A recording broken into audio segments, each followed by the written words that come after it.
जय तुलसी माता की। कार्तिक के महीने में सुने तुलसी माता की ये कथा, होगी आपकी हर मनोकामना पूरी। हिंदू महीनों में कार्तिक माह का अत्यधिक महत्व माना गया है। इस पूरे माह में स्नान, दान तथा अन्य धार्मिक कार्यों को करना शुभ माना जाता है। कार्तिक स्नान के साथ तुलसी जी की पूजा का भी अत्यधिक महत्व है। इसी माह में तुलसी जी का विवाह भी कराया जाता है। जिन्हें कन्या संतान नहीं होती वह तुलसी जी का विवाह सालग्राम जी से कराकर कन्यादान का सुख पाते हैं। इसी कार्तिक माह से जुड़ी एक कहानी हम आपको सुनाने जा रहे हैं। कार्तिक माह में सभी औरतें तुलसी जी को जल से सींचा करती थी। एक बुढ़िया माई थी जो कार्तिक माह में तुलसी को सींचने जाती और जब वह जाती तो तुलसी माता से कहती कि हे तुलसी माता, सत की दाता, मैं तेरा बिरवा सींचती हूँ, मुझे बहू दे, पीले रंग की धोती दे, मीठा ग्रास दे, बैकुंठ में बास दे, अच्छी मौत दे, चंदन का काट दे, अच्छा राज दे, खाने को दाल भात दे और 11 एकादशी के दिन कृष्ण का कंदा दे। बुढ़िया माँ की ये बात सुन तुलसी माता सूखने लगी। तुलसी माता को यूं सूखते देख भगवान कृष्ण ने पूछा कि हे तुलसी, तुम दिन प्रतिदिन क्यों सूखती जा रही हो? तुलसी माता ने कहा कि बस मेरे मन की मत पूछो।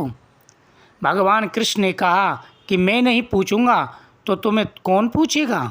हे तुलसी, जो भी तुम्हारे मन में दुविधा है मुझे बताइए। इस पर तुलसी माता कहती हैं कि एक बुढ़िया आती है और अपनी बात कहकर चली जाती है।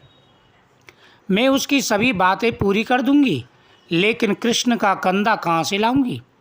भगवान कृष्ण मुस्कुराकर बोले कि वह मरेगी तो अपने आप ही कंधा देने आऊँगा। तुम बुढ़िया माई से यह बात कह देना। इसके बाद बुढ़िया माई के पास जाकर के तुलसी माता ने उससे कहा। बुढ़िया कुछ समय के बाद में मृत्यु को प्राप्त हो गई। बुढ़िया के मरने पर सारा गांव इकट्ठा हो गया और उसका अंतिम संस्कार आने पर उसे उठाने लगे, लेकिन वह बहुत भारी हो गई, जिससे उसकी अर्थी टस से मस नहीं हुई।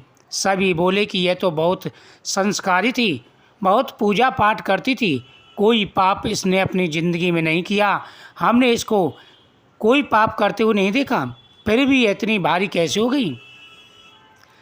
सभी तरह तरह की बातें बनाने लगे।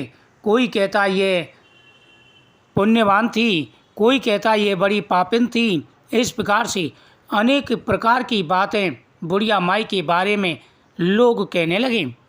उसी समय बूढ़े ब्राह्मण के भेष में भगवान श्री कृष्ण आए और कहने लगे कि यह भीड़ कैसी है?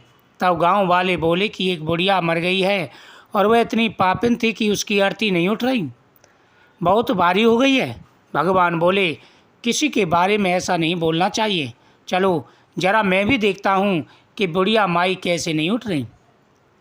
भगवान बुढ़िया के पास गए और उसके कान में कहा, माई तू अपने मन की कर ले, पीताम्बर की धोती ले, मीठा ग्रास ले, बहकुंठ का बास ले, चटक की चाल ले, चंदन का काठ ले, झालर की झनकार ले, दाल भात जो खाए और कृष्ण का कंधा ले। भगवान की बातें सुनकर बुढ़िया हल्की हो गई। भगवान अपने कंधे पर उसे ले गए। बुढ़िया को मुक्ति मिल गई और वह बैकुंठ को चली गई। हे तुलसी माता, जैसे आपने उस बुढ़िया माई की मुक्ति की, वैसे सभी की करना, जैसे भगवान ने उसे कंधा दिया। हे प्रभु, सभी पर अपनी कृपा बनाए रखना। जो कार्तिक के महीने में प्रतिदिन इस कथा का श्रवण करते हैं, भगवान कृष्ण की कृपा सदा ही उन पर बनी रहती है। भगवान कृष्ण की कृपा से जीवन में आ रहे सारे कष्ट और परेशानियां दूर हो जाते हैं। कार्तिक मास का महीना बड़ा पवित्र महीना है। कार्तिक मास के महीने में प्रतिदिन भगवान कृष्ण का पूजन करें। कार्तिक मास के महीने में प्रतिदिन हाथ जोड़ करके कृष्णाय वासुदेवाय हरे परमात्मने प्रणत क्लेशनाशाय गोविंदाय नमो नमः, इन मंत्रों का जाप करें। भगवान को तुलसी पत्र समर्पित करें, नैवेद्य समर्पित करें, प्रतिदिन कथाओं का श्रवण करें। भगवान से निवेदन करें कि हे प्रभु, अपनी कृपा सदा हमारे ऊपर बनाए रखना। भगवान से यह प्रार्थना करें और फिर भगवान के सामने प्रार्थना करते हुए प्रतिदिन दीपदान करें।